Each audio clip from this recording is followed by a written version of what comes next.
Hi, మీలో ఎవరికైనా political, personal, professional, business, motivational, spiritual ఎలాంటి వీడియోస్ అండ్ ఇంటర్వ్యూస్ కావాలన్నా స్క్రీన్ మీద డిస్ప్లే అవుతున్న నెంబర్స్ను కాంటాక్ట్ చేయండి.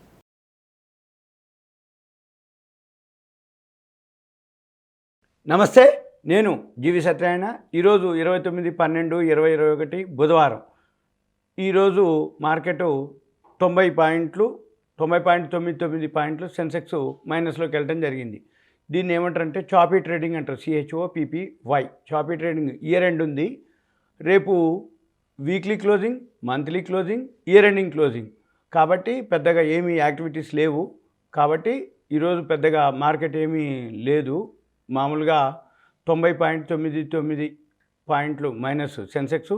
హై వచ్చి ఈరోజు 58,097.07 నుంచి 57,806.49లో క్లోజ్ అయింది. తర్వాత సెన్సెక్స్ 30లో 11 కంపెనీలు ప్లస్, 19 కంపెనీలు మైనస్, టోటల్ 30లో. తర్వాత నిఫ్టీ వచ్చి -19.65 పాయింట్లు, 0.11%. BSE సెన్సెక్స్ వచ్చి 0.16% మైనస్, 17,213.60లో క్లోజ్ అయింది నిఫ్టీ. తర్వాత బ్యాంక్ నిఫ్టీ వచ్చి 138.40లో మైనస్ క్లోజ్ అయింది, 35,045.40. నిఫ్టీలో 50లో +19 కంపెనీలు ప్లస్, -31 కంపెనీలు మైనస్, అంటే +19 -31, టోటల్ నిఫ్టీ 50లో 50 అవి. తర్వాత ఈరోజు టాప్ గెయినర్స్ వచ్చి Eicher motor, Bajaj auto, sun pharma, Divi's lab, IndusInd bank, ఇవి టాప్ గెయినర్స్. ఈక్విటీలో టర్నోవర్ వచ్చి 43,776.17 కోట్లు. F&Oలో టర్నోవర్ వచ్చి 62,40,564.74 కోట్లు. టోటల్ 62,84,340.91 కోట్లు టర్నోవర్. ఇది ఈరోజు టర్నోవర్. తర్వాత న్యూస్ వచ్చి FIIలు నిన్న బై చేయడం జరిగింది, 207.37 కోట్లు. DIIలు 567.47 కోట్లు బై చేయడం జరిగింది. ఇద్దరు కూడా బై చేయడం జరిగింది.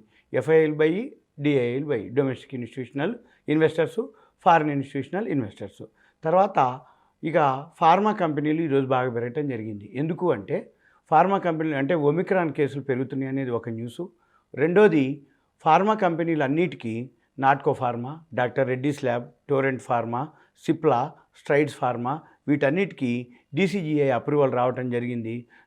ఒక మన క్యాప్సూల్స్ ఒకటి లాంచ్ చేయడం జరిగింది. అన్ని కంపెనీలు ఏవైతే ఫార్మా కంపెనీలు ఉన్నాయో వాటికి కూడా ఇవన్నిటికీ DCGI అప్రూవల్ రావడం జరిగింది. అందుకోసము doctor Reddy's lab, Natco pharma, Torrent pharma, Cipla, Strides pharma, JB chemical, వీటికి అదేంటిది అంటే లాంచ్ అయింది మోల్ను పిరావిర్ అని ఒక క్యాప్సూల్. అది దాన్ని ఇండియాలో లాంచ్ చేయడం జరిగింది. అందరూ కూడా దానికి DCGI అప్రూవల్ ఇవ్వడం జరిగింది.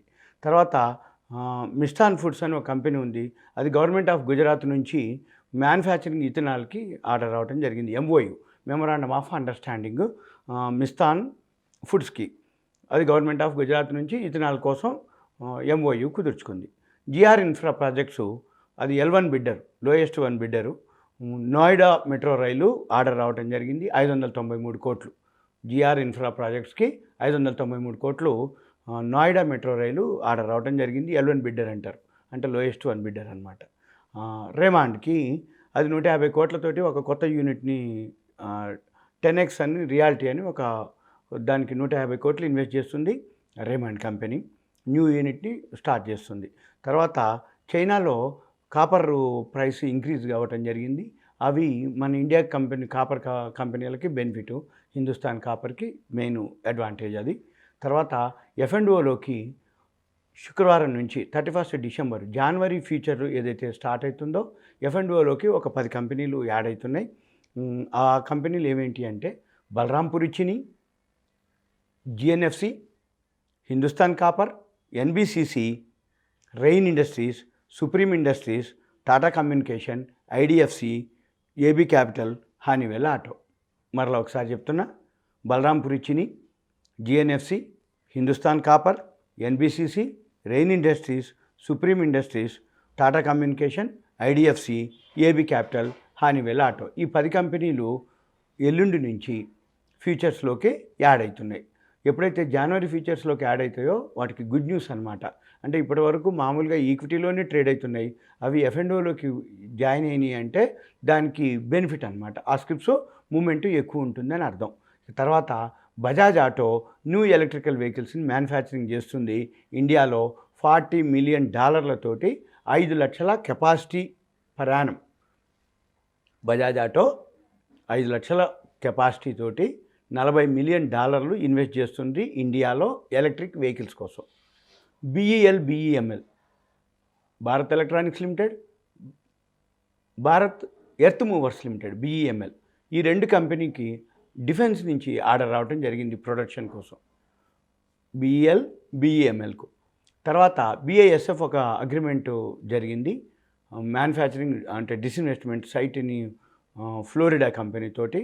అది $60 మిలియన్ అది అగ్రిమెంట్ ఒకటి కుదుర్చుకోవడం జరిగింది BASF.